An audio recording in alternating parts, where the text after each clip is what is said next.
નમસ્કાર વિદ્યાર્થી મિત્રો, મારી યુટ્યુબ ચેનલ સંજય પટેલમાં આપ સૌનું હાર્દિક સ્વાગત છે। મિત્રો, આજના વિડીયોની અંદર આપણે ધોરણ 6 વિષય છે હિન્દી, જેનો પાઠ છઠ્ઠો કે જેનું નામ છે સુબહ, કે જે સત્ર 1 ની અંદર આવે છે। આ પાઠના અભ્યાસ અને સ્વાધ્યાયના પ્રશ્નોની સમજૂતી મેળવવાના છીએ। વિદ્યાર્થી મિત્રો, જો તમે મારી ચેનલમાં નવા હોય તો મારી ચેનલને જરૂરથી સબસ્ક્રાઇબ કરો, વિડીયો સારો લાગે તો લાઇક કરો, શેર કરો અને બેલ નોટિફિકેશન ઓન કરો, જેથી મારા આગળના તમામ વિડીયો પણ આપને મળતા રહે। તેમજ મિત્રો, આ પાઠની પીડીએફ મેળવવા માટે પ્લે સ્ટોરમાં જઈ અમારી એપ્લિકેશન વિશ્વગુરુ સંજય પટેલ ડાઉનલોડ કરી તમારા મોબાઈલમાં ઇન્સ્ટોલ કરો।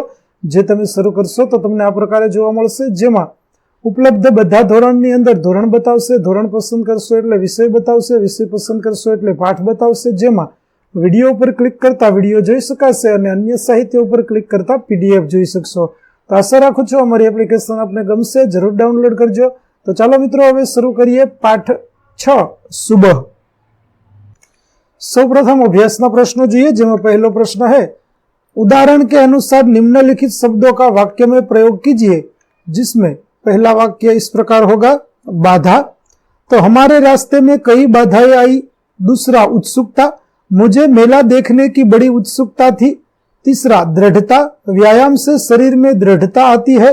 चौथा, बुजुर्ग, तो हमें बुजुर्गों का आदर करना चाहिए। पांचवा, व्यस्त, तो सुबह होते ही सब अपने अपने काम में व्यस्त हो जाते हैं। प्रश्न 2 और निम्नलिखित प्रश्नों के उत्तर दीजिए। पहला प्रश्न, दीदी आपका यह धमाकेदार धक्का मुझे हमेशा याद रहेगा, गोलू ने रेशमा से ऐसा क्यों कहा? उत्तर, दीदी आपका यह धमाकेदार धक्का मुझे हमेशा याद रहेगा, गोलू ने रेशमा से ऐसा कहा क्योंकि उस धक्के के कारण वह पटाखे से जलने से बच गया था। दूसरा, रेशमा की शारीरिक कमी उसके इरादों में कभी बाधा नहीं बनी। भाव समझाइए। तो पोलियो के कारण रेशमा के दोनों पांव बेजान हो गए थे, लेकिन इस शारीरिक कमी से उसकी हिम्मत में कमी नहीं आई थी। वह हर काम पूरे आत्मविश्वास और लगन से करती थी। पोलियो से उसके पैर निकम्मे हो गए थे, पर उसका मन कमजोर नहीं हुआ था। यदि आपकी कक्षा में रेशमा की तरह का कोई बच्चा दाखिला ले तो आप किन किन बातों का ध्यान रखेंगे? तो यदि हमारी कक्षा में रेशमा की तरह का कोई विकलांग बच्चा दाखिला ले तो मैं उसकी हंसी नहीं उड़ाऊंगा, मैं उसके प्रति पूरी हमदर्दी रखूंगा और इस बात का ख्याल रखूंगा कि मेरे किसी व्यवहार से उसके दिल को चोट न पहुंचे। दूसरा प्रश्न, किस तरह उसकी सहायता करेंगे? तो मैं खेलकूद तथा अन्य प्रवृत्तियों में अपने विकलांग सहपाठी को अवश्य शामिल करूंगा। मैं किसी भी तरह उसकी उपेक्षा नहीं होने दूंगा। तीसरा प्रश्न, विद्यालय में क्या परिवर्तन करना चाहेंगे? तो मैं आचार्य से निवेदन करूंगा कि वे शाला में ऐसे कार्यक्रमों का आयोजन करें जिनमें विकलांग विद्यार्थी भी भाग ले सके। चौथा, बाकी बच्चों को क्या सलाह देंगे? तो मैं बाकी बच्चों को यह सलाह दूंगा कि वे उस विकलांग साथी को पूरा सहयोग दे और उसके साथ प्रेम पूर्ण व्यवहार करें। प्रश्न 3, सोचकर बताइए। पहला प्रश्न, दीपावली पर आपके परिवार में क्या क्या विशेष तैयारियां की जाती है? तो दीपावली पर हमारे परिवार में सर्वप्रथम पूरे घर की सफाई की जाती है। सभी चीजों को झाड़ पोंछ कर उन्हें फिर से व्यवस्थित ढंग से रखा जाता है। इसके बाद कुछ मीठे और कुछ नमकीन पकवान बनाए जाते हैं। परिवार के सदस्यों के लिए नए कपड़े सिलाए या खरीदे जाते हैं। दूसरा प्रश्न, क्या दीपावली पर पटाखे छुड़ाने चाहिए? क्यों? तो दीपावली पर पटाखे नहीं छुड़ाने चाहिए, क्योंकि इससे थोड़ी सी खुशी मिलती है परंतु भारी खतरा रहता है। पटाखों के कारण पैसों की बर्बादी होती है और वायु प्रदूषण बढ़ता है। तीसरा प्रश्न, किसी ऐसी घटना का वर्णन कीजिए जब आपको किसी ने बचाया हो या आपने किसी की सहायता की हो। तो पिछले वर्ष मैं अपने मामा जी के गांव गया था। वहां नदी में नहाते नहाते मैं गहरे पानी में चला गया और डूबने लगा। तैरना न आने से मेरे प्राण संकट में थे। मेरे साथ नहाने के लिए आए लड़के ने यह देखा, वह तुरंत तैरकर मेरे पास आया और मुझे किनारे तक खींच कर ले गया। उसकी सूझबूझ और प्रयत्न से उस दिन मैं डूबने से बच गया। उस घटना को मैं कभी नहीं भूल सकूंगा। तो विद्यार्थी मित्रों, અહીં અભ્યાસના પ્રશ્નો પૂરા થાય છે। હવે જોઈએ આપણે સ્વાધ્યાયના પ્રશ્નો, જેમાં પહેલો પ્રશ્ન છે, निम्नलिखित प्रश्नों के उत्तर दीजिए। पहला प्रश्न, सुबह से घर के सभी लोग सफाई क्यों कर रहे थे? तो दीपावली का त्योहार निकट था। त्योहार से पहले ही सब घरों में साफ सफाई होने लगती है, इसलिए सुबह से घर के सभी लोग साफ सफाई कर रहे थे। दूसरा प्रश्न, रेशमा को घर की सफाई में क्यों नहीं लगाया गया होगा? तो रेशमा जब 5 वर्ष की थी तब उसे पोलियो हो गया था, उसके दोनों पैर निकम्मे हो गए थे। इसी शारीरिक कमी के कारण उसे घर की सफाई में नहीं लगाया गया होगा।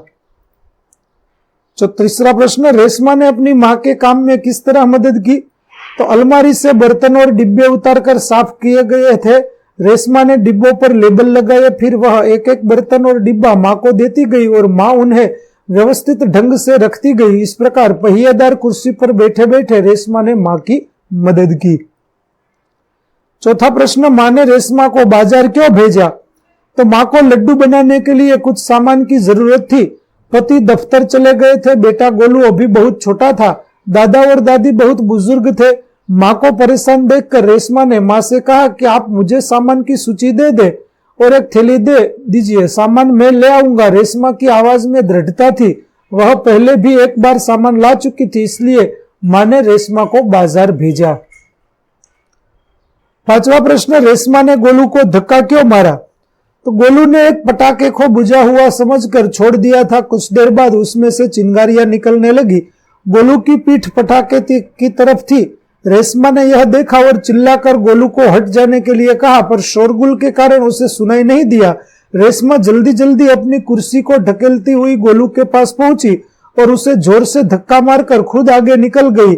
उसी समय पटाखा जोर से फूटा। इस प्रकार गोलू को पटाखे से बचाने के लिए रेशमा ने उसे धक्का मारा था। मेरे साथ नहाने के लिए आए लड़के ने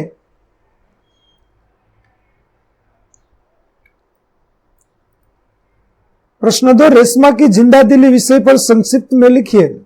तो पोलियो के कारण रेशमा के पैर निकम्मे हो गए थे, लेकिन इस शारीरिक कमी का उसके मन पर कोई असर नहीं हुआ। वह अपने सारे काम स्वयं करती है। वह अपने काम के लिए किसी पर निर्भर नहीं रहती।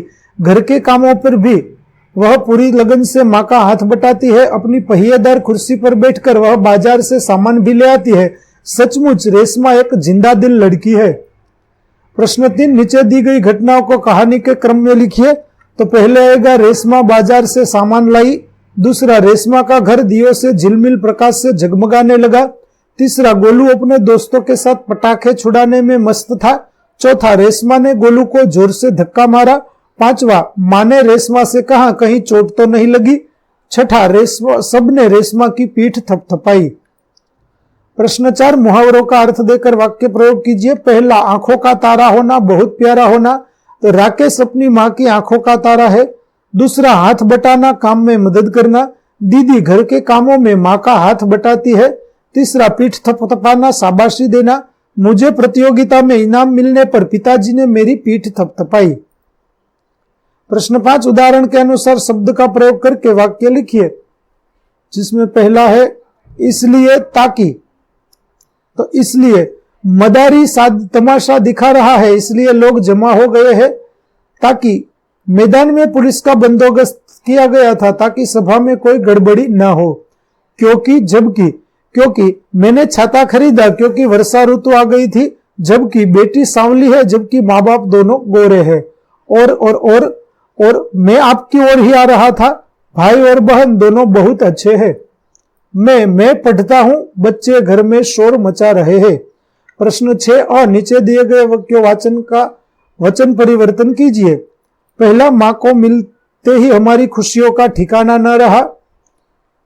इस प्रकार पहला होगा, ऐसी एक घटना मेरे साथ घटी है। परिचारिका ने मरीजों की अच्छी तरह से देखभाल की। तीसरा, रात को हमने सुंदर सपना देखा। चौथा, भूकंप के झटके आए फिर भी मैं नहीं घबराया।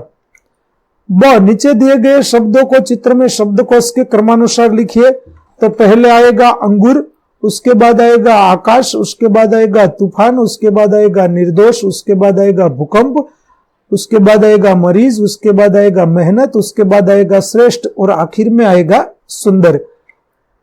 तो विद्यार्थी मित्रों, અહીં આપણું પાઠ 6 સુબહનું અભ્યાસ અને સ્વાધ્યાયના પ્રશ્ન જવાબ છે તે પૂરા થાય છે। આગળના પ્રશ્નો અને તેના પાઠના પ્રશ્નોના જવાબ મેળવવા મારી ચેનલને જરૂરથી સબસ્ક્રાઇબ કરો। ફરી મળીશું પાઠ 7 ની અંદર। તેમજ આ પાઠની પીડીએફ જોવા માટે પ્લે સ્ટોરમાંથી અમારી એપ્લિકેશન વિશ્વગુરુ સંજય પટેલ ડાઉનલોડ કરો। ફરી મળીશું નવા પાઠ સાથે, ત્યાં સુધી આવજો।